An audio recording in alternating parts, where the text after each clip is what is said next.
ఈ వీడియోలో మనము 21st అండ్ 22nd అక్టోబర్ 2023కి సంబంధించిన కరెంట్ అఫైర్స్ గురించి అయితే డిస్కషన్ చేద్దాం. సో ఎవరైతే state and central level government జాబ్స్కి ప్రిపేర్ అవుతున్నారో వాళ్ళందరికీ కూడా మన ఛానల్ తరఫున వస్తున్న current affairs, paper analysis and additional GK videos అనేవి చాలా యూస్ఫుల్గా ఉంటాయి. కాబట్టి ఈ వీడియో మీకు నచ్చితే లైక్ చేసి, షేర్ చేసి మరిన్ని అప్డేట్స్ కోసం మన ఛానల్ని రెగ్యులర్గా ఫాలో అవడానికి ట్రై చేయండి. సో మన ఫస్ట్ క్వశ్చన్ చూసుకుంటే, కేంద్ర ప్రభుత్వ సంక్షేమ పథకాలు అర్హులందరికీ చేరడానికి ప్రారంభించనున్న కార్యక్రమం పేరేమిటి? ఆన్సర్ వచ్చేసి వికసిత్ భారత్ సంకల్ప యాత్ర. కేంద్ర ప్రభుత్వం ఏదైతే పథకాలను అయితే తీసుకొచ్చిందో ఆ పథకాలన్నింటినీ లబ్ధిదారులకి తెలిసేలా చేయడం కోసం కేంద్ర ప్రభుత్వం వికసిత్ భారత్ సంకల్ప యాత్ర అనే పేరుతో దేశంలో 2.7 లక్షల పంచాయతీల్లో ఈ డ్రైవ్ నిర్వహించబోతుంది. ఓకేనా, ఇది నవంబర్ 20 నుండి 25 వరకు నిర్వహిస్తారండి.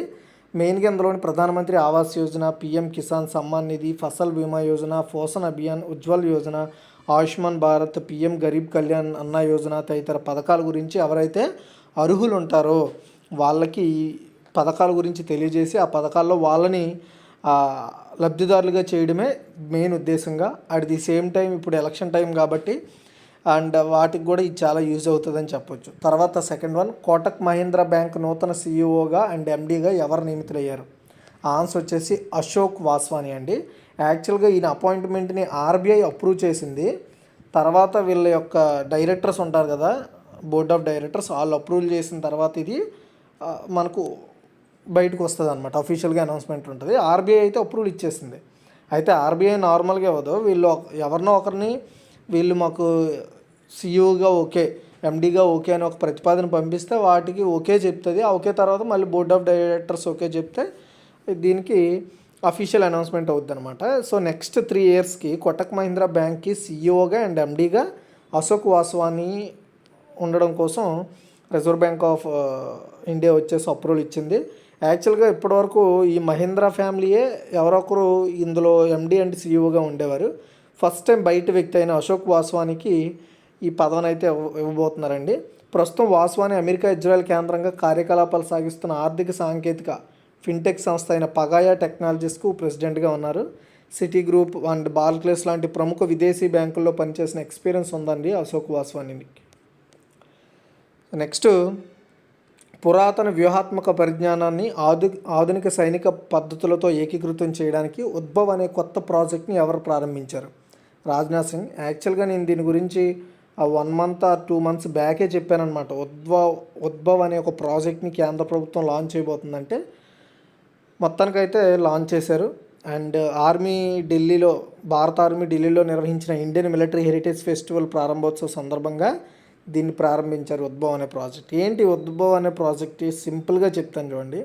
ఆధునిక భద్రతా సవాళ్ళు అంటే ప్రజెంట్ ఉన్న ఏవైతే సేఫ్టీ ఇష్యూస్ ఉన్నాయో వాటిని సాల్వ్ చేయడానికి పురాతనం అంటే మన హిస్టరీలో ఏ విధంగా సేఫ్టీ ఉండేది, రాజులు కావచ్చు, పురాణాల్లో రాజులు కానీ మన చరిత్రలో రాజులు కానీ ఏ విధంగా సేఫ్టీ ప్రికాషన్స్ తీసుకునేవారు, వాళ్ళ యొక్క ఆయుధాలు ఎలా ఉండేవి, వాళ్ళ యొక్క మెంటల్లీ ఎలా ప్లాన్ చేసేవారు శత్రువులు మట్టు పెట్టడానికి, ఇలాంటివన్నింటినీ కూడా తీసుకొని కొత్త పద్ధతులను తయారు చేస్తారనమాట. అంతే దీని ఉద్దేశం. తర్వాత 4th వన్, కస్తూరి కాటన్ భారత్ అనే వెబ్ పోర్టల్ను ఎవరు ప్రారంభించారు? పీయూష్ గోయల్ అండి. చూడండి, భారతీయ పత్తి యొక్క బ్రాండింగ్ అండ్ ట్రేసబిలిటీ కోసం కస్తూరి కాటన్ భారత్ అనే వెబ్సైట్ను కేంద్ర జౌళి, వాణిజ్య, పరిశ్రమల శాఖ మంత్రి పీయూష్ గోయల్ గారు అయితే లాంచ్ చేశారు. దీనిని టెక్స్టైల్స్ మంత్రిత్వ శాఖ, cotton corporation of India, trade bodies and పరిశ్రమల సంయుక్త చొరవతో డెవలప్ చేశారు. ఈ వెబ్సైట్ కస్తూరి కాటన్ భారత బ్రాండ్ను ఉత్పత్తి చేయడానికి జిన్నర్ల నమోదు ప్రక్రియను అవకాశం ఇస్తుంది. సింపుల్ అండి, ఏమీ లేదు. కాటన్ రిలేటెడ్ అన్నింటినీ కూడా సమన్వయం చేయడమే ఈ వెబ్సైట్ మెయిన్ ఉద్దేశం. అంతే. అంటే వాటికి మార్కెట్ కల్పించడం దీని మెయిన్ ఉద్దేశం. అక్టోబర్ 7th ప్రపంచ పత్తి దినోత్సవం సందర్భంగా ఇటీవలే కస్తూరి కాటన్ భారత్ అనే బ్రాండ్ను ఇంట్రడ్యూస్ చేసిందంట. తర్వాత 5th వన్, పెట్రోల్ పంపుల వద్ద కాలుష్య నియంత్రణ పరికరాలను ఏర్పాటు చేయనందుకు భారత్ పెట్రోలియం కార్పొరేషన్ ఆఫ్ లిమిటెడ్కు కేంద్ర కాలుష్య నియంత్రణ మండలి బోర్డు ఎన్ని కోట్ల జరిమానా విధించిందంటే 2 crores. ఓకే, చూడండి, తమ పెట్రోల్ పంపుల వద్ద కాలుష్య నియంత్రణ పరికరాలను ఏర్పాటు చేయనందుకు ప్రభుత్వ యాజమాన్యంలో నడుస్తున్న ఇండియన్ ఆయిల్ కార్పొరేషన్కి, భారత్ పెట్రోలియం కార్పొరేషన్ లిమిటెడ్కి జరిమానా వేసింది. ఇండియన్ ఆయిల్ కార్పొరేషన్కి 1 కోటి అండ్ భారత్ పెట్రోలియం కార్పొరేషన్కి 2 కోట్లు జరిమానా విధిస్తూ చెప్పడం జరిగింది. నేషనల్ క్యాపిటల్ రీజియన్లోని రిటైల్ అవుట్లెట్లలో ఆవిరి రికవరీ సిస్టమ్స్ ఇన్స్టాల్ చేయనందుకు కంపెనీకి 1 కోటి 2 కోట్లు అయితే వేశారనమాట. యాక్చువల్గా ఏంటంటే ఇది కేవలం ఎన్సీఆర్లో మాత్రమే, ఎందుకంటే అక్కడ పొల్యూషన్ ఎక్కువ కదా ఢిల్లీలో. సో కాబట్టి అక్కడ పొల్యూషన్ ఎంతెంత ఉత్పత్తి అవుతుందని తెలియడం కోసం కొన్ని మీటర్లు అయితే పెట్టాలి. ఆ మీటర్ని బీపీసీఎల్ కావచ్చు, ఐఓసీ కానీ పెట్టలేదన్నమాట. అందుకని ఈ జరిమానా అయితే వేసినట్లుగా చెప్తున్నారు. సో దీన్ని పూర్తిగా పర్యావరణ రక్షణ చట్టం 1986లోని సెక్షన్ 5 కింద ఇచ్చిన అధికారం బట్టి వీళ్ళకి ఫైన్ అయితే వేయడం జరిగింది. తర్వాత 6th వన్, ఇజ్రాయెల్ హమాస్ యుద్ధం కారణంగా ఎవరి కోసం భారతదేశం విపత్తు సహాయ సామగ్రి ఔషధాలను పంపించింది అంటే పాలస్తీనా అండి. సో హమాస్ అనేది పాలస్తీన్ ఒక మిలిటెంట్ గ్రూప్ లాంటిది. కాబట్టి పాలస్తీనియన్లు ఎవరైతే ఈ యుద్ధంలో పాలస్తీన్లు బాగా ట్రబుల్లో ఉన్నారు, సో వాళ్ళని ఆదుకోవడం కోసం భారత ప్రభుత్వం వచ్చేసి సహాయం పంపించింది గాజాకి. అయితే సో పాలస్తీనాలో ఉందన్నమాట గాజా. ప్రాణాధార ఔషధాలు, శస్త్రచికిత్స వస్తువులు, గుడారాలు, స్లీపింగ్ బ్యాగ్స్, టర్బైన్లు, శానిటరీ యూటిలిటీస్, నీటి శుద్ధీకరణ మాత్రలు, ఇతర వస్తువులను మానవతా సహాయంతో పంపుతున్నట్లుగా భారత విదేశాంగ మంత్రిత్వ శాఖ అయితే ప్రకటించడం జరిగింది. వీటన్నింటినీ IAF-17 విమానంలో 6.5 టన్నుల సామాగ్రి వెళ్తుందన్నమాట.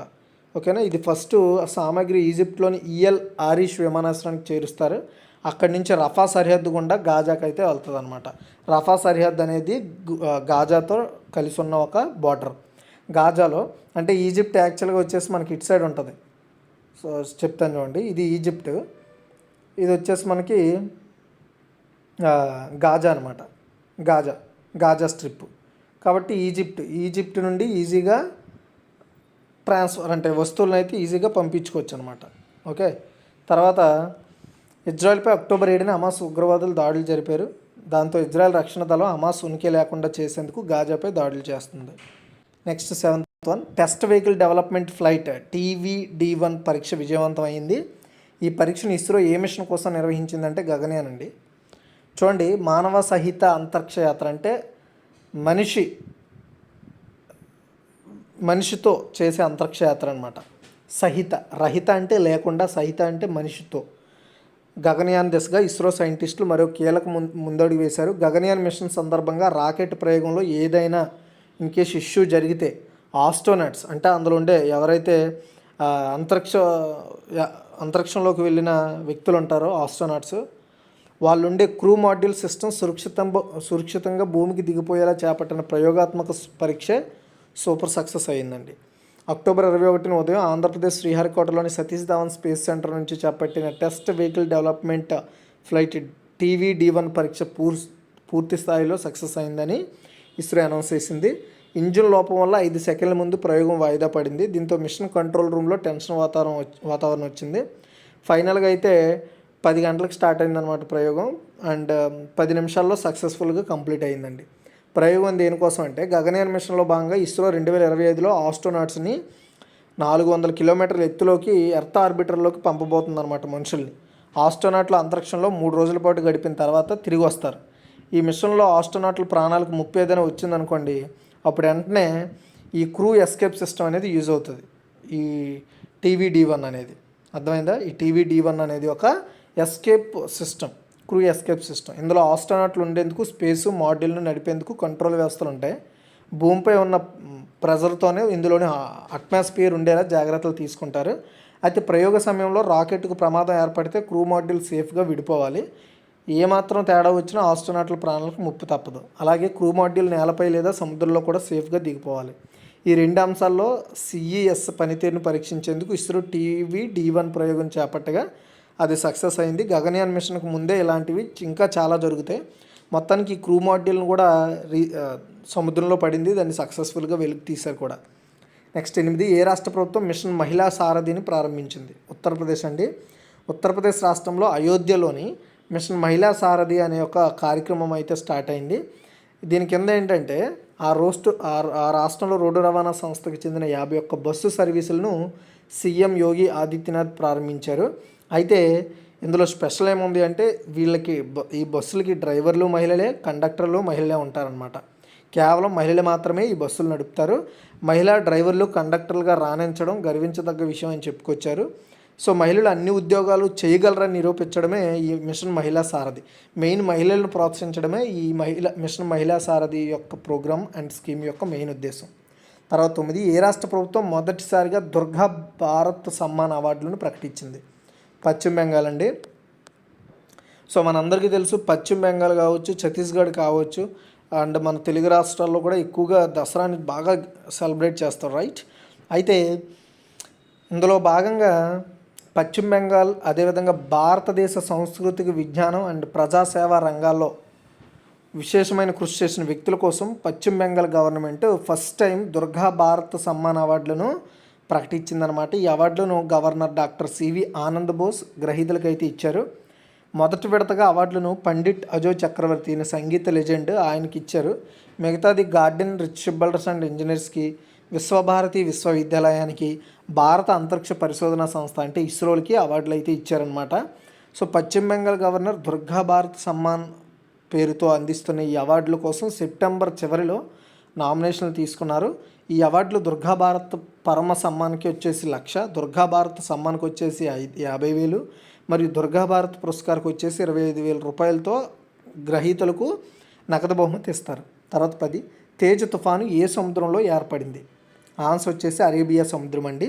చూడండి, భారత వాతావరణ కేంద్రం, దీన్ని ఐఎండీ అంటాం, ఇండియన్ మెట్రలాజికల్ డిపార్ట్మెంట్, ఇది ఏం చెప్పిందంటే ఆగ్నేయ నైరుతి అరేబియా సముద్రంలో ఏర్పడిన తేజ్ తుఫాన్ మరింత తీవ్రంగా బలపడుతోందని ప్రకటించింది.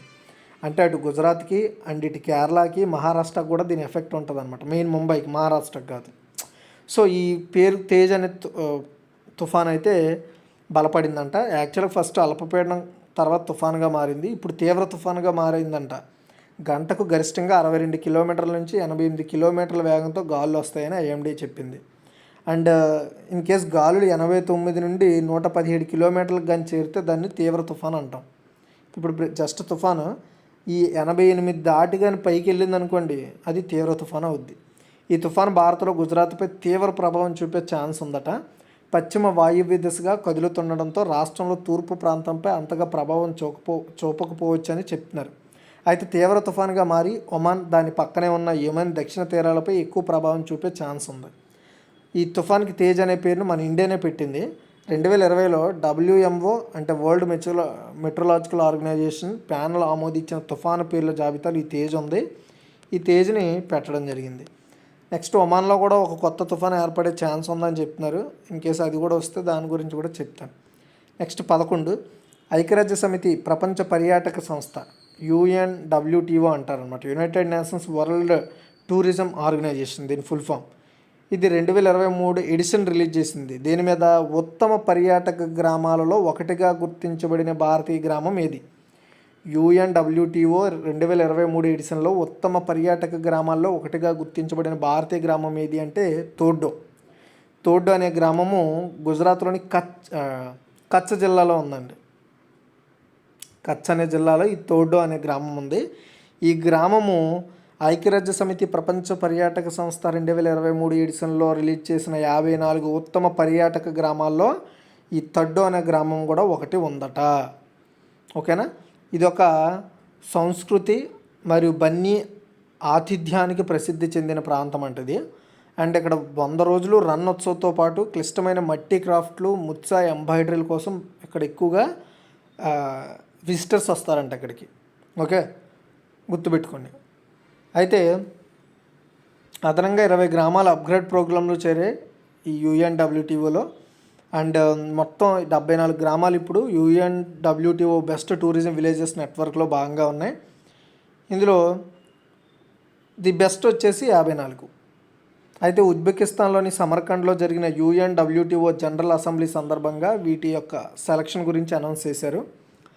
అయితే 2023 ఉత్తమ పర్యాటక గ్రామాల జాబితాలో తోడ్డో మన ఇండియా నుండి, ఆల్సెలా జోర్డాన్ అండ్ ఇతర దేశాల నుండి ఏవేవి ఎంపిక అయ్యాయో అక్కడ ఇచ్చారు. చైనా నుండి అయితే మొత్తం 2 ఉన్నాయి. ఓకే, గుర్తుపెట్టుకోండి. యాక్చువల్గా ఇలా గుర్తించడాన్ని 2021 నుండి స్టార్ట్ చేసిందనమాట. UNWTO ఉత్తమ పర్యాటక గ్రామాలను సెలెక్ట్ చేస్తుంది. అలా వాళ్ళు ఎంపిక చేయడం ద్వారా ఏంటంటే ప్రపంచవ్యాప్తంగా వాటికి పర్యాటక తాకిడి పెరుగుతుందన్నమాట. నెక్స్ట్ 12 ఆంథూరియం పండుగ ఏ రాష్ట్రంలో జరుపుకున్నారంటే మిజోరాం అండి. మిజోరాంలో మమిత్ జిల్లాలోని రిక్లో 2 రోజుల పాటు జరిగే ఆంథూరియం ఫెస్టివల్ అయితే స్టార్ట్ అయింది. మిజోరాం పర్యాటక శాఖ ఈ ఉత్సవాన్ని అయితే కండక్ట్ చేస్తుంది. ఇది పట్టిగా చెప్పాలంటే మిజోరాం యొక్క సాంస్కృతిక వారసత్వం సాంప్రదాయాలు ప్రదర్శించడానికి ఇది ఒక పండుగ అనమాట. అండ్ ఆంథూరియం అనేది ఒక పువ్వు, మన ఇండియాలో పండించే అత్యంత ఖరీదైన పువ్వుల్లో ఇది ఒకటి. పుట్టినరోజులు, వివాహాలు, అంత్యక్రియలు, సేవల వరకు వీటిని ఎక్కువగా వాడతారు అటు సైడ్. తర్వాత 13 ప్రపంచంలోని మొదటి జెండర్ బ్యాలెన్స్ ఫ్రేమ్వర్క్ ఎక్కడ జరిగింది అంటే దుబాయ్ అండి. 4వ పారిశ్రామిక విప్లవంలో లింగ సమతుల్యత కోసం ప్రపంచ ప్రారంభ ఫ్రేమ్వర్క్ దుబాయ్లో జరిగిందనమాట. జెండర్ బ్యాలెన్స్ మీద. Gender balance and for IR వర్క్షాప్లో ప్రధాన వేదికగా నిలిచింది. 4వ పారిశ్రామిక విప్లవంలో యొక్క ఎప్పటికప్పుడు అభివృద్ధి చెందుతున్న ప్రకృతి దృశ్యంలో మహిళలు కూడా సమానంగా అన్నింటిలో కూడా సమాన భాగం చేయాలనేది ఈ జెండర్ బ్యాలెన్స్ మెయిన్ ఉద్దేశం అండి. ఓకేనా. సో ఇది UAE gender balance council, world economic forum యొక్క అనుబంధ సంస్థ అయిన centre for 4th industrial revolution UAE మధ్య కండక్ట్ చేశారండి వాళ్ళు. తర్వాత 14 పద్మశ్రీ అవార్డును అందుకున్న బంగారు అడిగలర్ కన్నుమూశారు. ఆయన ఎవరు? ఆయన ఒక ఆధ్యాత్మిక గురువు అండి. సో శక్తి దేవాలయాల గర్భగుడిలో మహిళలు పూజలు చేసుకునేందుకు వీలుగా విప్లవాత్మక సంస్కరణలు తీసుకొచ్చిన వ్యక్తి అండ్ అమ్మగా ప్రసిద్ధి చెందిన వ్యక్తి ఆధ్యాత్మిక గురువు బంగారు అడిగలర్. 82 సంవత్సరాల వయసులో తమిళనాడులోని మేల్మరువత్తూరులో ఛాతీ నొప్పితో చనిపోయారండి ఆయన. సో ఈయనకి భార్య, 2 కుమార్తెలు ఉన్నారు. ఆయన దేశానికి చేసిన ఆధ్యాత్మిక సేవలకు గాను 2019లో మాజీ రాష్ట్రపతి రామ్నాథ్ కోవింద్ ఆయనకు పద్మశ్రీ అవార్డుని ఇచ్చారు. ఉపాధ్యాయునిగా జీవితాన్ని స్టార్ట్ చేసిన బంగారు అడిగలర్కు ఆధ్యాత్మిక పట్ల అపారమైన మక్కువ ఉండేది. అలాగది ఆరాధన, సోది, ఆధ్యాత్మిక సేవ కోసం ఎక్కువ సమయం కేటాయించడానికి దారితీసింది. ఇది కాలక్రమంలో ఆయన్ని గురువుగా పరిణామం చెందేలా చేసింది. శక్తి ఆరాధనకు గుర్తుగా ఎర్రని వస్త్రాలను ఉపయోగించి అతని భక్తులు ఆయన్ను అమ్మ అంటే తల్లిగా గౌరవిస్తారట. తర్వాత 15 విద్యుత్ అయస్కాంతం రైల్ గన్ను ప్రారంభించిన మొదటి దేశం ఇది. విద్యుత్ అయస్కాంతం రైల్ గన్. ఆన్సర్ వచ్చేసి జపాన్ అండి. జపాన్ రక్షణ మంత్రిత్వ శాఖ ఓడ నుండి ప్రపంచంలోనే మొట్టమొదటి విద్యుత్ అయస్కాంత రైల్ గన్ అగ్ని పరీక్షను సక్సెస్ఫుల్గా కండక్ట్ చేసింది. ఇది జపాన్ మ్యారిటైమ్ సెల్ఫ్ డిఫెన్స్ ఫోర్స్తో సమన్వయంతో నిర్వహించారు. జపాన్ యొక్క అధునాతన రక్షణ సామర్థ్యాల సాధనలో ఒక ముఖ్యమైన ముందడుగు అని చెప్పొచ్చు ఇది. So Japan maritime self defence force సహకారంతో ATLA ప్రపంచంలోనే మొట్టమొదటిసారిగా రైల్ గన్ యొక్క షిప్ బోర్డ్ ఫైరింగ్ టెస్ట్ను పూర్తి చేసింది. అంటే షిప్లో ఉంటుండగా మ్యాగ్నెటిక్ రైల్ గన్ను టెస్ట్ చేశారనమాట. హై స్పీడ్ బుల్లెట్ల ద్వారా గాలి బెదిరింపులు, ఉపరితల ముప్పుల నుండి నౌకలను రక్షించడానికి ఈ మ్యాగ్నెటిక్ రైల్ గన్ అనేది యూజ్ అవుద్దండి సముద్రాల్లో. తర్వాత 16 HP. సో మనందరికీ తెలుసు HP గురించి. HP అంటే లైక్ కంప్యూటర్స్ని అండ్ అదేవిధంగా సాఫ్ట్వేర్ సొల్యూషన్స్ అందిస్తూ ఉంటుంది HP సంస్థ. ఇది మన భారతదేశానికి వైస్ ప్రెసిడెంట్ అండ్ మేనేజింగ్ డైరెక్టర్గా ఎవరు నియమించింది మన భారతదేశంలో? ఇప్సితా దాస్గుప్తా అండి. HP అనేది సమాచార సాంకేతిక సంస్థ అనమాట. ఇది మన భారతదేశానికి మన ఇండియా మార్కెట్కు senior vice president and managing డైరెక్టర్గా ఇప్సితా దాస్గుప్తాను అపాయింట్ చేసింది. భారతదేశం, బంగ్లాదేశ్, శ్రీలంకలో ఈమె పనిచేస్తుంది అనమాట. P&L విభాగంలో ఎక్కువగా ఈమె బాధ్యతలు తీసుకుంటుంది. అంటే ప్రాఫిట్ లాస్ని కంట్రోల్ చేయడంలో ఈమె పనిచేస్తుందండి. ఓకేనా. ఇంకా HP అనేది కాలిఫోర్నియాలో పాలో ఆల్టోలో ప్రధాన కార్యాలయం కలిగిన ఒక అమెరికన్ MNC కంపెనీ. ఇది వ్యక్తిగత కంప్యూటర్స్, ప్రింటర్స్, సంబంధిత సామాగ్రి, అలాగే 3D ప్రింటింగ్ డివైజెస్ని డెవలప్ చేస్తుంది. తర్వాత 17 ఏ బ్యాంకు బ్యాంకింగ్ ఉత్పత్తులు మరియు సేవలను అందించే డిజిటల్ ప్లాట్ఫామ్ అయిన ఎక్స్ప్రెస్ వేని ప్రారంభించింది? HDFC అండి. సో HDFC ఏదైతే వాళ్ళు ప్రొవైడ్ చేస్తున్న బ్యాంకింగ్ ప్రోడక్ట్స్, వాళ్ళ సర్వీసెస్ని డిజిటల్ ప్లాట్ఫామ్ అయిన ఎక్స్ప్రెస్ వే ద్వారా ఇప్పుడు అందిస్తారనమాట. Express way, express personal loan, express business loan, express car loan, express home loan, కారిడార్లపై express loan, express credit card, express savings accounts, ఇలాంటి విభిన్నమైన సర్వీసెస్ని ప్రజలకు అందించడం కోసం HDFC ఎక్స్ప్రెస్ వే అనే యొక్క డిజిటల్ ప్లాట్ఫామ్ లాంచ్ చేసింది. తర్వాత 18 state of the art stealth guided missile destroyer అయిన YAD-12706, దీన్ని ఇంపాల్ అని పిలుస్తారు. దీన్ని ఏ సంస్థ అభివృద్ధి చేసింది? ఈ యొక్క మిసైల్, గైడెడ్ మిసైల్? ఆన్సర్ వచ్చేసి Mazagon dock shipbuilders limited అండి. భారత నావికాదళానికి ఒక ముఖ్యమైన అభివృద్ధిలో భాగంగా state of the art stealth guided missile destroyer yard 12706 ఇంపాల్ని అధికారికంగా అక్టోబర్ 20, 2023 భారత నావికాదళానికి బదిలీ చేశారు. చూడండి, గైడెడ్ మిజైల్ డిస్ట్రాయర్ అంటే మిజైల్స్ వస్తాయి కదా, వాటిని డిస్ట్రాయ్ చేసే ఒక నౌక అనమాట ఇది. దీనికి ఇంఫాల్ అని పేరు పెట్టారు. సో దీన్ని మజగాన్ డాక్ షిప్ బిల్డర్స్ వాళ్ళు డెవలప్ చేశారు ప్రాజెక్ట్ 15Bలో భాగంగా. ఇది ఒక థర్డ్ నౌక అనమాట ఇది. ఓకేనా, గుర్తుపెట్టుకోండి. సో దీని ద్వారా స్వదేశీ నౌకా నిర్మాణ సామర్థ్యాలు హిందూ మహాసముద్ర ప్రాంతంలో గస్తీ కాయడానికి ఇది చాలా యూజ్ అవుతుంది. తర్వాత 19, ఇటీవల కేంద్ర ఆరోగ్య మంత్రిత్వ శాఖ ప్రకారం భారతదేశ వ్యాప్తంగా ఎన్ని కోట్ల ఆయుష్మాన్ కార్డులను రూపొందించింది? 26 కోట్లు అండి. ఓకే, చూడండి, కేంద్ర ఆరోగ్య బీమా పథకం అయిన ఆయుష్మాన్ భారత్ ప్రధానమంత్రి జన ఆరోగ్య యోజన కింద దేశవ్యాప్తంగా 26 కోట్ల ఆయుష్మాన్ కార్డులకు రూపొందించే మైలురాయిని అధిగమించినట్లుగా ఆరోగ్య మంత్రిత్వ శాఖ ప్రకటించింది. అంటే ఇప్పటివరకు 26 కోట్ల ఆయుష్మాన్ కార్డులని ఇచ్చిందనమాట ప్రజలకి. ఇది సింపుల్గా చెప్తాను. అండ్ ఏపీలో అండ్ ఇంతకుముందు తెలంగాణలో ఉండేదన్నమాట ఆరోగ్యశ్రీ, సేమ్ అలాంటి పథకం అనమాట ఇది. ఓకేనా, ఇంతకు మించి నేనేం అంటే చాలాసార్లు చెప్పాను, ఇప్పుడు ఏం కొత్త ఏం కాదు. ఆయుష్మాన్ కార్డులు అనేవి ఎవరికైతే ఆరోగ్యశ్రీ కార్డ్స్ ఉంటాయో సేమ్ ఆ విధంగా పనిచేస్తాయి. సో దీని ద్వారా ఏంటంటే ప్రజలకు 5 లక్షల వరకు కూడా కవరేజీ ఉంటుంది. అంటే ఫర్ ఎగ్జాంపుల్ ఏదైనా ట్రీట్మెంట్కి 5 lakhs అవుతుంది అనుకోండి, ఈ ఆయుష్మాన్ కార్డు ఉండే వాళ్ళకి ఆ 5 lakhsతో ఫ్రీగా ట్రీట్మెంట్ చేస్తారు. ఓకే, దానికి ప్రభుత్వం భరిస్తుంది అనమాట ఆ డబ్బుల్ని. సో ABPMJY కింద అంటే ఆయుష్మాన్ భారత్ ప్రధానమంత్రి జన ఆరోగ్య యోజన కింద ఈ యొక్క కార్డుని అయితే ప్రభుత్వం ఇస్తుంది, కేంద్ర ప్రభుత్వం. సో ఇప్పుడు అది 26 crores క్రాస్ అయింది ఆ కార్డు ఇవ్వడం. నెక్స్ట్ 20, కార్ల్సన్ను ఓడించిన 3వ భారతీయ చెస్ క్రీడాకారుడు ఎవరు? కార్తికేయన్. ప్రపంచ నెంబర్ 1 మాగ్నస్ కార్ల్సన్ను ఖతర్ మాస్టర్స్ 2023లో భారత కుర్రాడు షాక్ ఇచ్చాడు. 7వ రౌండ్లో Carlsen Indian grand master Karthikeyan ఓడించాడు. విశ్వనాథ్ ఆనంద్, హరికృష్ణల తర్వాత కార్ల్సన్ ఓడించిన థర్డ్ పర్సనే కార్తికేయన్ అనమాట. హరికృష్ణ 2005లో, విశ్వనాథన్ వచ్చేసి 2022లో నార్వే చెస్ టోర్నీలో కార్ల్సన్ ఓడించారు. ఇప్పుడు 2023లో కార్తికేయన్ ఆయన ఓడించారనమాట. సో కార్తికేయన్ వచ్చేసి తమిళనాడులోని తాంజావూరుకి చెందిన వ్యక్తి అనమాట. ఆయనకి ప్రజెంట్ ఫిడే ర్యాంకింగ్స్లో 163వ స్థానంలో ఉన్నాడు. ఇతను గతంలో 2 సార్లు నేషనల్ ఛాంపియన్గా కూడా నిలిచాడు, అది గుర్తుపెట్టుకోండి. సో కార్ల్సన్ ఓడించిన third Indian chess grand master ఎవరు అంటే కార్తికేయన్. తర్వాత 21, పోలీస్ సంస్మరణ దినోత్సవాన్ని ఎప్పుడు జరుపుకుంటారంటే అక్టోబర్ 21 అండి. ప్రతి సంవత్సరం అక్టోబర్ 21వ తేదీన పోలీస్ సంస్మరణ దినోత్సవాన్ని జరుపుకుంటారు. ఎందుకంటే 1959లో చైనా దాడిలో ప్రాణాలు అర్పించిన 10 మంది CRPF జవాన్లను గుర్తించడం కోసం, వాళ్ళ త్యాగాన్ని ఐడెంటిఫై చేయడమే ఈ డే ఉద్దేశం. లడఖ్కు తూర్పున ఉన్న భారత చైనా సరిహద్దుపై నిఘా ఉంచడమే ఈ డే ఉద్దేశం కూడా.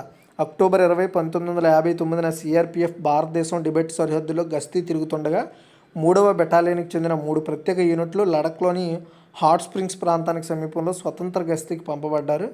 అక్కడ ఒక 10 మంది చనిపోయారనమాట చైనాకి మనకి జరిగిన యుద్ధంలో. సో మొత్తానికి వాళ్ళని గుర్తించుకుంటూ ఇలాంటి వాళ్ళని ఇంకా స్మరించుకోవడం కోసం ఈ పోలీస్ సంస్మరణ దినోత్సవాన్ని అక్టోబర్ 25న సెలబ్రేట్ చేస్తున్నారు. అండ్ ఎప్పటి వరకు అలాగా 35,000 మంది వరకు కూడా వాళ్ళ ప్రాణాలు త్యాగం చేసినట్లుగా ఈ యొక్క సంస్మరణ దినోత్సవంకి సంబంధించిన వేడుకలో సెలబ్రేషన్స్లో హోంమంత్రి అమిత్ షా గారు అనౌన్స్ చేశారనమాట. సో ఇదిగా ఓవరాల్గా ఈరోజు ఒక టోటల్ కరెంట్ అఫైర్స్. మీకు ఈ వీడియో నచ్చితే లైక్ చేసి షేర్ చేయండి. Thanks for watching.